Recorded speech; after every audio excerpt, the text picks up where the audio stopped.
నమస్కారం ఈ న్యూస్ కి స్వాగతం హెడ్లైన్ చూద్దాం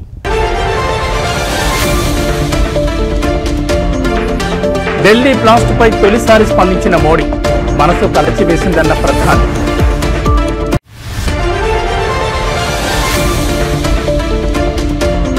ఢిల్లీ ఎర్రకోట సమీపంలో జరిగిన కారు పేలుడు 12కు చేరిన మృతుల సంఖ్య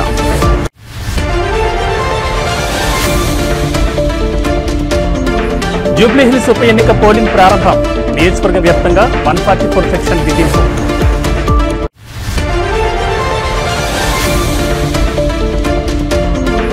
వర్క్ స్పేస్ పాలసీకి ఏపీ కేబినెట్ ఆమోదం సొంత ఊర్లలోని ఐటీ ఉద్యోగాల కల్పనే ప్రధాన లక్ష్యం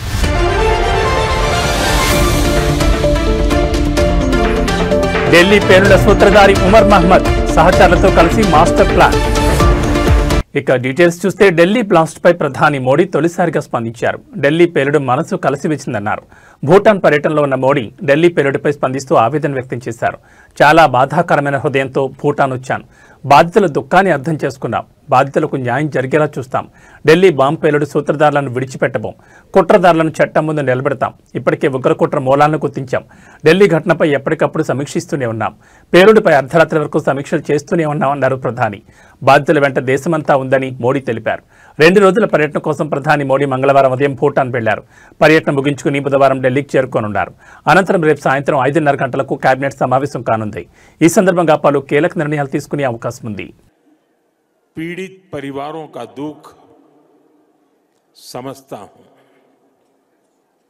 आज पूरा देश उनके साथ खड़ा है मैं कल रात भर इस घटना की जांच में जुटी सभी एजेंसियों के साथ सभी महत्वपूर्ण लोगों के साथ संपर्क में था विचार विमर्श चलता था जानकारियों के तार जोड़े जा रहे थे हमारी एजेंसियां इस षड्यंत्र की రాజధాని ఢిల్లీలోని ఎర్రకోట వద్ద జరిగిన బాంబ్ బ్లాస్ట్ ఘటన దేశ ప్రజలను శోకసంద్రంలోకి నెట్టేసింది ఈ దుర్ఘటనలో అక్కడికక్కడే మొత్తం 9 మంది ప్రాణాలు కోల్పోగా 20 మందికి పైగా తీవ్రంగా గాయపడ్డారు దీంతో అప్రమత్తమైన స్థానికులు భద్రతా సిబ్బందికి సమాచారం అందజేయగా వారు స్పాట్కు చేరుకుని కాలిన గాయాలతో అల్లాడుతున్న క్షతగాత్రులను సమీపంలోని లోకనాయక్ జయప్రకాష్ హాస్పిటల్కు చికిత్స నిమిత్తం తరలించారు అయితే ఇవాళ ఉదయం ఆసుపత్రిలో చికిత్స పొందుతున్న వారిలో మరో 3 ప్రాణాలు కోల్పోయినట్లుగా కొద్దిసేపటి క్రితం ఢిల్లీ పోలీసులు అధికారిక ప్రకటన విడుదల చేశారు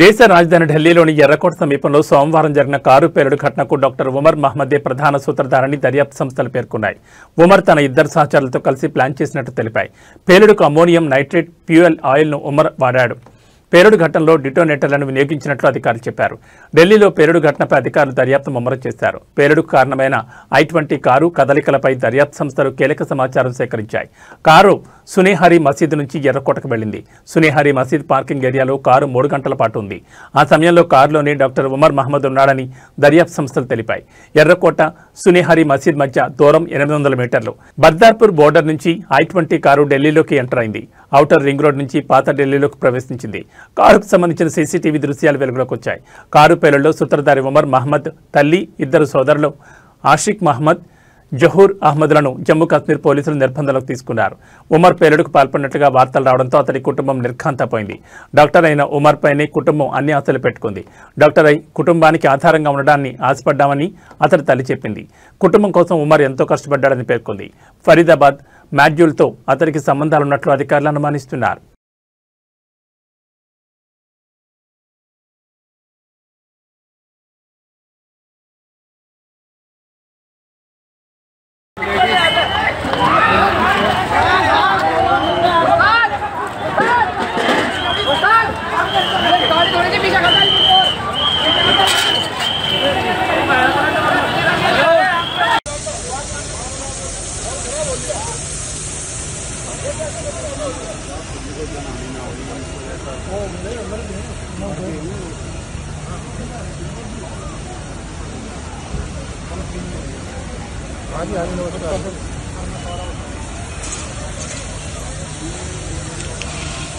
ఎంతో ఆసక్తిగా ఎదురుచూస్తున్న జూబ్లీహిల్స్ నియోజకవర్గ ఉప ఎన్నిక పోలింగ్ ఈ రోజు ఉదయం 7 గంటలకు ప్రారంభమైంది. సాయంత్రం 6 గంటల వరకు ఓటర్లు తమ ఓటు హక్కును వినియోగించుకోనున్నారు. ఎన్నికల సంఘం అధికారులు ఈ ఉప ఎన్నిక కోసం పటిష్టమైన ఏర్పాట్లు చేశారు. పోలింగ్ ప్రారంభానికి ఉదయం 6 గంటల 30 నిమిషాలకు మాక్ పోలింగ్ నిర్వహించి ఈవీఎంల పనితీరును సరిచూశారు. ఉప ఎన్నిక నేపథ్యంలో నియోజకవర్గ వ్యాప్తంగా ఎలాంటి అవాంఛనీయ ఘటనలు జరగకుండా కట్టుదిట్టమైన భద్రతను ఏర్పాటు చేశారు. 144 సెక్షన్ అమల్లో ఉంది. సున్నితమైన ప్రాంతాల్లో డ్రోన్ల సహాయంతో అధికారులు ఎప్పటికప్పుడు సమీక్షిస్తున్నారు. పోలింగ్ ప్రక్రియను సజావుగా నిర్వహించేందుకు సుమారు 3,000 మంది పోలింగ్ సిబ్బంది, 2,000 మంది పోలీసులు విధుల్లో పాల్గొన్నారు. ఎన్నికల నియమావళిని అతిక్రమిస్తే కఠిన చర్యలు తీసుకుంటామని అధికారులు హెచ్చరించారు. ఈ ఉప ఎన్నికల్లో మొత్తం 58 మంది అభ్యర్థులు తమ అదృష్టాన్ని పరీక్షించుకుంటున్నారు. నియోజకవర్గంలో దాదాపు 4 లక్షల మంది ఓటర్లు ఉండగా వారి కోసం 407 పోలింగ్ కేంద్రాలను సిద్ధం చేశారు. ఇప్పటికే 103 పోస్టల్ బ్యాలెట్ ఓట్లు పోలైనట్లు అధికారులు తెలిపారు. కాగా బీఆర్ఎస్ అభ్యర్థి మాగంటి సునీత నవోదయ కాలనీలోని 290వ నెంబర్ పోలింగ్ కేంద్రంలో తన ఓటు హక్కును వినియోగించుకున్నారు. ఈ సందర్భంగా మాట్లాడుతూ జూబ్లీహిల్స్ ప్రజలందరూ తమ ఓటు హక్కును తప్పనిసరిగా వినియోగించుకోవాలని విజ్ఞప్తి చేశారు.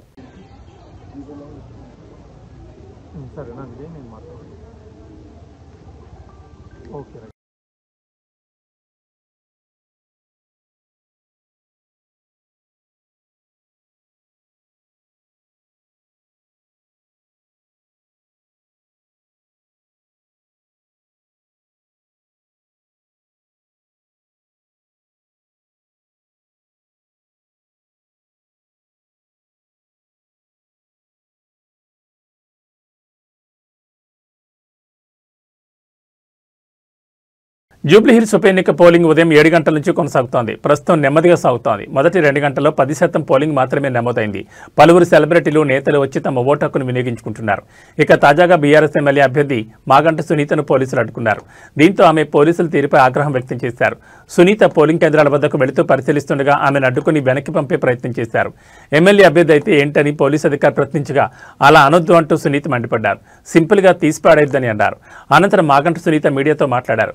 తమ కార్యకర్తలను పోలీసులు బెదిరిస్తున్నారని అన్నారు. కాంగ్రెస్ ఎమ్మెల్యేలంతా జూబ్లీహిల్స్లోనే తిరుగుతున్నారని చెప్పారు. ఎంత అధికారులు ఉంటే మాత్రం అధికారులు ఇష్టం వచ్చినట్లు ప్రవర్తిస్తారా అని ప్రశ్నించారు. ఓటింగ్ ఎలాగైనా డిస్టర్బ్ చేయాలని చూస్తున్నారని, గొడవలు చేయాలని చూస్తున్నారని అన్నారు. ఈ కార్యక్రమంలో పోలీసులు, బీఆర్ఎస్ కార్యకర్తల మధ్య వాదన జరిగింది. అక్కడక్కడ చిన్న చిన్న ఘటనలు మినహా పోలింగ్ ప్రశాంతంగా కొనసాగుతోంది.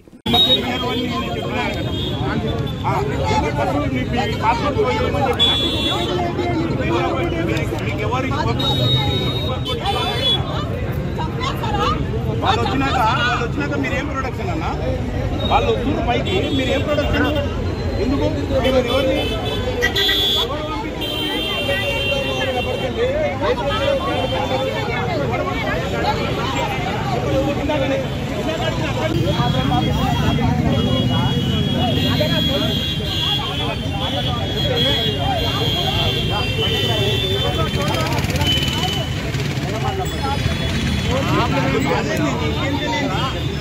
ఎందుకు బాగా కలుగుతుంది?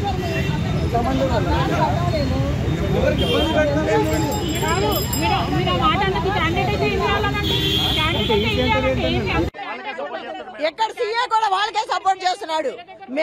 ఎటు వెళ్తా వెనక వాళ్ళు వస్తున్నారు. ఏం రౌడీ అండి ఇది? ఇట్లాగైనా చేసేది అంటే అంత భయపడుతున్నారా? ఏదైతే చూసుకుంటే ఒక కాదండి, మీరు చూసారు ఇప్పుడు వీడియోలు తీసుకుంటున్నారు అందరు. మొత్తం అవసరం ఆ వీడియోలు తీసుకోవడం ఏంటి? పోలీసులు ఏంటి మా వీడియోలు తీసుకొని ఎక్కడ పంపిస్తారు? ఎవరికి పంపిస్తారు? ఎవరు తీసేయండి, చూపించండి, తీసేయి, దాంట్లో తీసుకో, ఫోన్ తీసుకో. ఐటీ ఉద్యోగులపై తమ సొంత ఊరు నుంచే పనిచేసుకునే వెసులుబాటు కల్పించే దిశగా ఏపీ ప్రభుత్వం ఒక కీలక ముందడుగు వేసింది. రాష్ట్రంలోని ప్రతి మండల కేంద్రంలో అత్యాధునిక సదుపాయాలతో కూడిన కార్యాలయాలను ఏర్పాటు చేసేందుకు ఉద్దేశించిన వర్క్ స్పేస్ విధానానికి సీఎం చంద్రబాబు నేతృత్వంలోని మంత్రిమండలి సోమవారం ఆమోదముద్ర వేసింది. ఐటీ ఎలక్ట్రానిక్స్ శాఖ రూపొందించిన ఈ పాలసీ ద్వారా గ్రామీణ, పట్టణ ప్రాంతాల్లో ఐటీ అభివృద్ధిని వికేంద్రీకరించాలని ప్రభుత్వం లక్ష్యంగా పెట్టుకుంది. నైపుణ్యం ఉన్నప్పటికీ ముఖ్యంగా మారుమూల ప్రాంతాల్లోని ఐటీ నిపుణులకు హైస్పీడ్ ఇంటర్నెట్, ఆఫీస్ వాతావరణం వంటి సదుపాయాలు అందుబాటులో ఉండవు. సొంతంగా కార్యాలయం ఏర్పాటు చేసుకునే ఆర్థిక స్తోమత అందరికీ ఉండదు. ఈ సమస్యలకు పరిష్కారం ప్రతి మండలంలోనూ వర్క్ స్పేస్ స్టేషన్లు ఏర్పాటు చేయాలని ప్రభుత్వం నిర్ణయించింది. దీనివల్ల నగరాలకు వలస వెళ్లకుండా స్థానికంగానే ఉంటూ ఉద్యోగాలు చేసుకునే అవకాశం కలుగుతుంది. ఈ పాలసీలో భాగంగా వర్క్ స్పేస్లను ఏర్పాటు చేసే వారికి ప్రభుత్వం ప్రత్యేక ప్రోత్సాహకాలు అందించనుంది. ఇందులో high speed broadband internet, video conference, business మీటింగ్ల కోసం ప్రత్యేక గదులు, స్కానింగ్, ప్రింటింగ్, లాకర్లతో పాటు నిరంతర విద్యుత్ సరఫరా వంటి సదుపాయాలు తప్పనిసరిగా ఉండాలి. విద్యార్థులు, నిపుణులకు డిజిటల్ నైపుణ్యాలు శిక్షణ ఇచ్చేందుకు అవసరమైన సౌకర్యాలు కూడా కల్పించాలని పాలసీలో పేర్కొన్నారు.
హైదరాబాద్ విజయవాడ 65వ జాతీయ రహదారిపై పెను ప్రమాదం తప్పింది. 40 మంది ప్రయాణికులతో వెళ్తున్న ఓ ప్రైవేట్ బస్సులో ఒక్కసారిగా మంటలు చెలరేగాయి.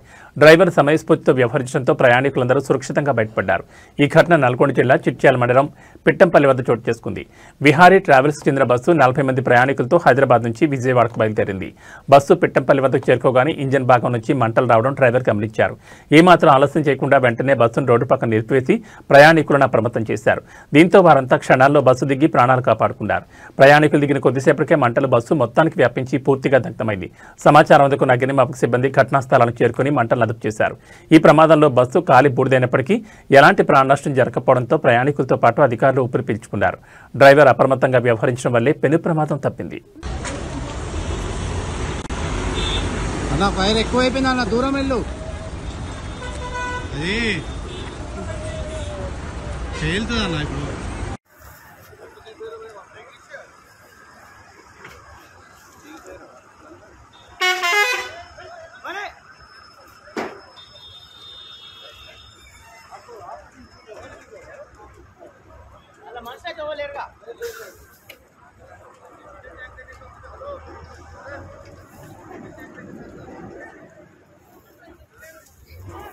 జూబ్లీహిల్స్ ఉప ఎన్నిక పోలింగ్ వేళ నాన్ లోకల్ నేతలపై ఎన్నికల సంఘం తీవ్ర ఆగ్రహం వ్యక్తం చేసిన విషయం తెలిసిందే. ఎన్నికల కోడ్ను ఉల్లంఘిస్తూ పోలింగ్ బూతుల వెంట తిరుగుతున్న ఎమ్మెల్యేలు, ఎమ్మెల్సీలపై కఠిన చర్యలు తీసుకోవాలని ఈసీ అధికారులకు స్పష్టమైన ఆదేశాలు జారీ చేసింది.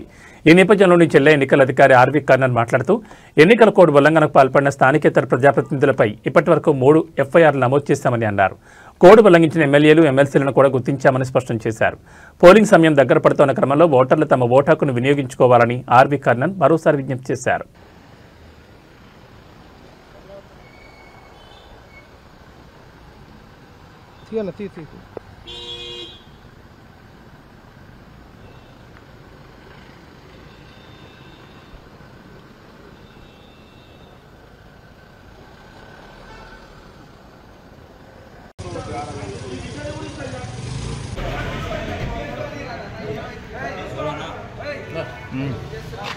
ఏమైతుంది? రిపోర్టర్ నేను తీసుకుంటాను. టీ న్యూస్ రిపోర్టర్ మీకెందుకు చూపించాలా? మీకెందుకు చూపించాలి? రోడ్డు మీద తీసుకుంటున్నా, మీకేమైతుంది? అవునే, రోడ్డు మీదకి వెళ్ళి తీస్తున్నా కదా. మా ఇంట్లో మేము ఉంటే ఎందుకండి మీకు అంత ఇబ్బంది? నేను ఇబ్బంది పోలింగ్ బూతుల దగ్గర ఉంటే అది సరే మీ బాధ్యతగా మీరు చేసుకుంటారు. ఇది మేమేదో మాట్లాడుకుంటే ఎంతవరకు కరెక్ట్? అది కరెక్ట్ కాదు. అరే పోలీసులకు తెలిసే నువ్వు వాళ్ళకి చెప్పు. నాకేం తెలుసా నువ్వు ఎవరో? మీరు కూడా ఎవరో నాకు తెలియదు కదా. అందుకనే అడుగుతున్నా. ఐడి కార్డు చూపిస్తే కదా. ఇగో ఇక్కడ అవసరం ఉన్నట్టు బాయ్ బాయ్ బస్ బూత్ ఒక దగ్గర ఇప్పుడు ఎలక్షన్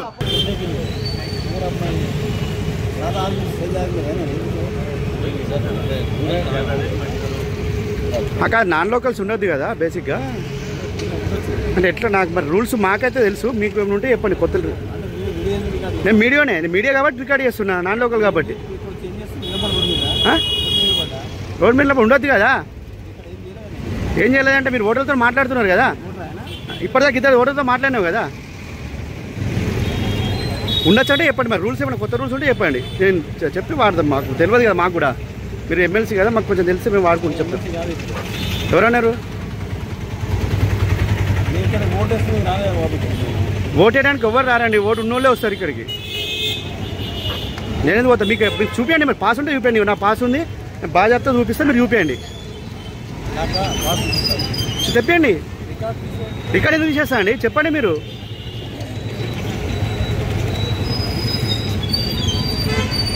రికార్డ్ ఎందుకు తీసేస్తారు? ఎందుకు మీ పోలీసు వాళ్ళు ఏం చేస్తారు నాకు అర్థం కాదు. మీరు పోలీసు వాళ్ళు చెప్పాలి కదా.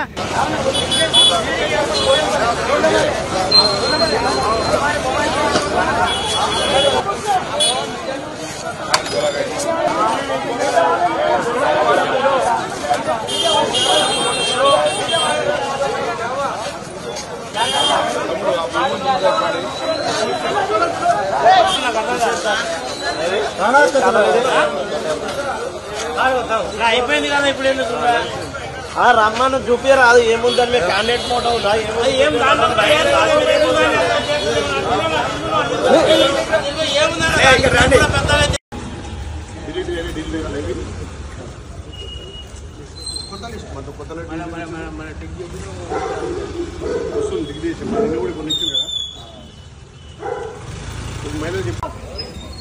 సార్ మనీలో పెట్టు.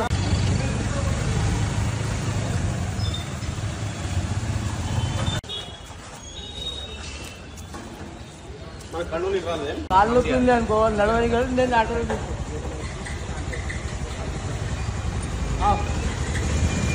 ఆల్రెడీ వచ్చేసాను.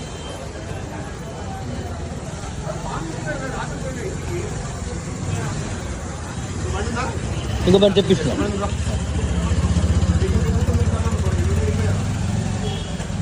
శ్రీవారి లడ్డూ ప్రసాదం కల్తీ కేసులో దేశ అత్యున్నత న్యాయస్థానం నియమించిన ప్రత్యేక దర్యాప్తు బృందం విచారణ వేగవంతంగా కొనసాగుతోంది. ఇప్పటికే ఈ కేసులో మొత్తం 15 మంది నిందితులను అదుపులోకి తీసుకున్నారు. తాజాగా A16 గా ఉన్న అజయ్ కుమార్ సుగంధను సిట్ అరెస్ట్ చేసిన విషయం తెలిసిందే. ఈ నేపథ్యంలోనే గతంలో తిరుమల తిరుపతి దేవస్థానం ఈవోగా పనిచేసిన ధర్మారెడ్డి ఇవాళ తిరుపతిలోని సిట్ కార్యాలయానికి వచ్చారు. ఈ మేరకు ఆయన అధికారులు కల్తీ కేసులో ప్రశ్నించి ఆయన స్టేట్మెంట్ రికార్డ్ చేస్తున్నారు. కాగా గత ప్రభుత్వం హయాంలో భోలే బాబా ఓరోగానిక్ డైరీ సంస్థ టీటీడీకి 68.17 లక్షల కిలోల కల్తీని సరఫరా చేసినట్లుగా సిట్ నిర్ధారించింది. అందులో 57.56 లక్షల కిలోల palm oil, palm can oil, palm styrene తదితర రసాయనాలు వినియోగించారని పేర్కొంది. గుజరాత్ రాష్ట్రం ఆనంద్లోని ఎన్డీడీబీ కాఫ్ నీని మరోసారి పరీక్షించి ఇదే ఏడాది మార్చి 27న కల్తీని ధృవీకరించిందని సిట్ వెల్లడించింది. మొత్తం కల్తీ నెయ్యిలో 137.22 కోట్ల విలువైన 37.38 లక్షల కిలోల నెయ్యిని తిరుపతి జిల్లా పునబాకలోని శ్రీ వైష్ణవి డైరీ ద్వారా భోలేబాబా కంపెనీ తిరుమలకు సరఫరా చేసింది.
జూబ్లీహిల్స్ అసెంబ్లీ నియోజకవర్గానికి జరుగుతున్న ఉప ఎన్నిక పోలింగ్ ఉత్సాహంగా సాగుతోంది. సాధారణ ప్రజలతో పాటు పలువురు సినీ ప్రముఖులు కూడా తమ ఓటు హక్కును వినియోగించుకుంటున్నారు.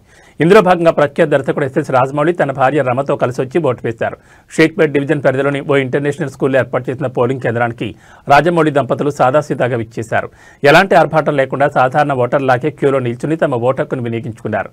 అనంతరం రాజమౌళి మీడియాతో మాట్లాడుతూ ఓటు ప్రాముఖ్యతను వివరించారు. ప్రజాస్వామ్యంలో ప్రతి ఓటు ఎంతో విలువైంది. దేశ భవిష్యత్తును మన ఓటే నిర్దేశిస్తుంది. అందుకే ప్రతి ఒక్కరూ బాధ్యతగా పోలింగ్ కేంద్రాలకు వచ్చి ఓటు వేయాలి. ఇది కేవలం మన బాధ్యతే కాదు, మన హక్కు కూడా అని ఆయన ప్రజలకు పిలుపునిచ్చారు.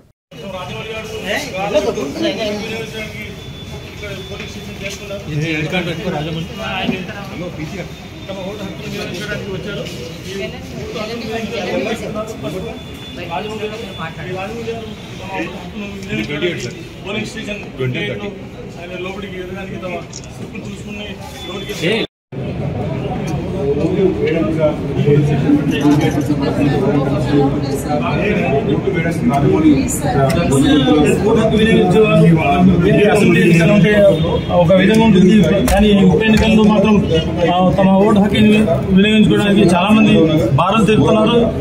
ఈసారి ఓటు హక్కు వినియోగించుకునే ప్రముఖ టాలీవుడ్ నిర్మాత బెల్లంకొండ సురేష్ పై భూ కబ్జా ఆరోపణలతో కేసు నమోదైంది. హైదరాబాద్ లోని ఖరీదైన ఫిల్మ్ నగర్ ప్రాంతంలో తన ఇంటిని సురేష్ ఆయన అనుచరులు అక్రమంగా ఆక్రమించుకున్నారని ఆరోపిస్తూ శివప్రసాద్ అనే వ్యక్తి పోలీసులకు ఫిర్యాదు చేశారు. ఈ ఘటన సినీ వర్గాల్లో చర్చనీయాంశంగా మారింది. ఫిల్మ్ నగర్ రోడ్ నెంబర్ 7లో ఉన్న తన ఇంటికి శివప్రసాద్ తాళం వేసి కొంతకాలంగా బంధువుల వద్ద ఉంటున్నారు. ఇదే అదనుగా భావించిన బెల్లంకొండ సురేష్ తన మనుషులతో కలిసి ఇంటి తాళాలు పగలగొట్టి లోపలికి ప్రవేశించారని ఆయన ఆరోపించారు. అంతేకాకుండా ఇంట్లోని ఫర్నిచర్తో పాటు ఇతర సామగ్రిని ధ్వంసం చేసి గోడలను పాడు చేశారని ఫిర్యాదులో పేర్కొన్నారు. కొన్నేళ్ల తర్వాత ఇంటికి తిరిగి వచ్చిన శివప్రసాద్ లోపల దృశ్యాలు చూసి దిగ్భ్రాంతి గురయ్యారు. ఈ విషయంపై మాట్లాడేందుకు తన సిబ్బందిని బెల్లంకొండ సురేష్ ఇంటికి పంపగా అక్కడ తీవ్ర వాగ్వాదం చోటు చేసుకుందని, వారిపై దాడికి కూడా ప్రయత్నించారని ఆయన వివరించారు. శివప్రసాద్ ఇచ్చిన ఫిర్యాదు ఆధారంగా ఫిల్మ్నగర్ పోలీసులు బెల్లంకొండ సురేష్ పై BNS 329(4), 324(5), 351(2) సెక్షన్ల కింద కేసు నమోదు చేసి దర్యాప్తు చేస్తున్నారు. అయితే ఈ తీవ్ర ఆరోపణలపై బెల్లంకొండ సురేష్ వైపు నుంచి ఇప్పటి వరకు ఎలాంటి అధికారిక ప్రకటన వెలువడలేదు.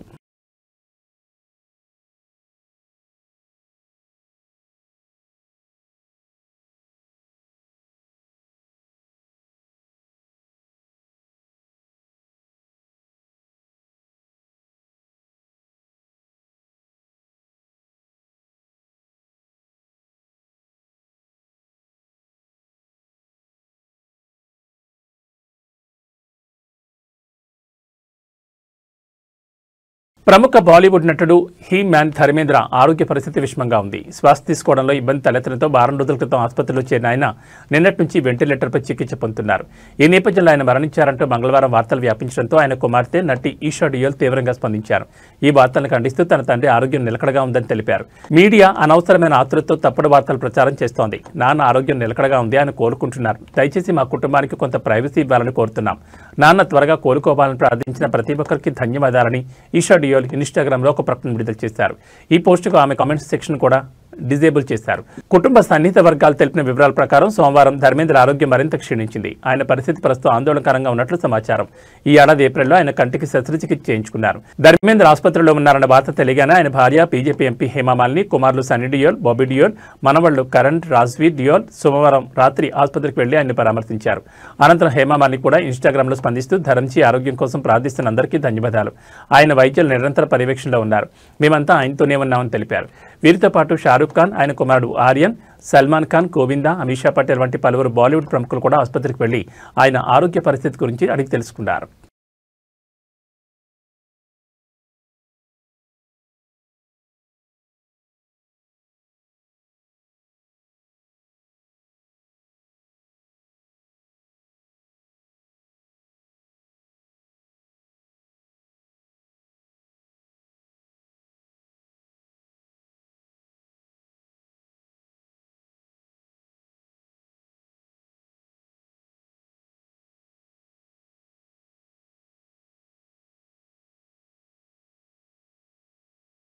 ఇవి బులెటిన్ విశేషాలు. నమస్కారం.